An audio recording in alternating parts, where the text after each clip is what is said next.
2025-26 অর্থ বছরের মাধ্যমিক ও উচ্চশিক্ষায় 47,563 কোটি টাকা বরাদ্দের প্রস্তাব করছি। 2024-25 অর্থ বাজেটে খাতে বরাদ্দ ছিল 44,108 কোটি টাকা। একটি শক্তিশালী অর্থনৈতিক কাঠামো বিনির্মাণে বিজ্ঞান, প্রযুক্তি, কারিগরি শিক্ষার কোনো বিকল্প নেই। তাই এবারের বাজেটে বিজ্ঞান ভিত্তিক, প্রযুক্তি নির্ভর ও কর্মোপযোগী শিক্ষার পরিবেশ তৈরি এবং যুব কর্মসংস্থানকে বিশেষ অগ্রাধিকার দেওয়া হয়েছে। প্রাথমিক ও গণশিক্ষার উন্নয়নে স্বল্প, মধ্য ও দীর্ঘমেয়াদী সংস্কার কার্যক্রম শুরু হয়েছে। তার মূল লক্ষ্য হল শিক্ষার্থীর জন্য পড়াশোনার উপযুক্ত পরিবেশ, মানসম্পন্ন শিক্ষা প্রদান। প্রাথমিক শিক্ষার উপযুক্ত পরিবেশ নিশ্চিত করতে চলতি অর্থ বছরে সারা দেশের প্রাথমিক বিদ্যালয়গুলোতে প্রায় 5,946টি শ্রেণীকক্ষ নির্মাণ, 17,164টি ওয়াশ ব্লক নির্মাণ, 4,450টি টিউবওয়েল স্থাপন করা হয়েছে। এছাড়া চলতি শিক্ষাবর্ষে প্রাক প্রাথমিক থেকে পঞ্চম শ্রেণী পর্যন্ত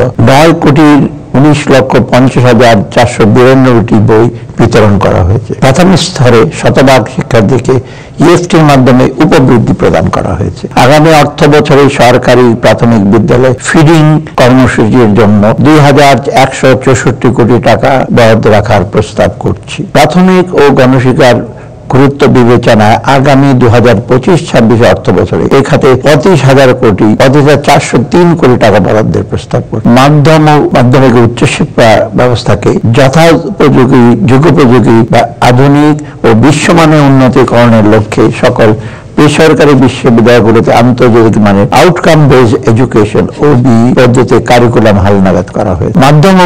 মাধ্যমিক ও উচ্চশিক্ষা বিভাগের আওতায় 62টি প্রকল্পের মাধ্যমে 1,957 কোটি টাকা ব্যয়ে শিক্ষা অবকাঠামো উন্নয়ন সহ বিভিন্ন কার্যক্রম বাস্তবায়ন করা হয়েছে। এছাড়া চলতি অর্থ বছরের মাধ্যমিক পর্যায়ে 51 লক্ষ, উচ্চ মাধ্যমিক পর্যায়ে 8 লক্ষ এবং স্নাতক পর্যায়ে 1,65,000 অসচ্ছল মেধাবী শিক্ষার্থীকে উপবৃত্তি প্রদানের ব্যবস্থা করা হয়েছে। মাধ্যমিক ও উচ্চ মাধ্যমিক পর্যায়ে সংশোধিত পাঠ্যপুস্তক শিক্ষার্থীদের মাঝে সরবরাহের লক্ষ্যে 1,626 কোটি টাকা বরাদ্দ রাখার প্রস্তাব করছি। এমপিওভুক্ত শিক্ষকদের বোনাস বৃদ্ধি এবং গ্র্যাচুইটি প্রদান সহ সকল স্তরের শিক্ষকদের মানব সম্পদ উন্নয়নের জন্য প্রয়োজনীয় কার্যক্রম গ্রহণ করা হচ্ছে।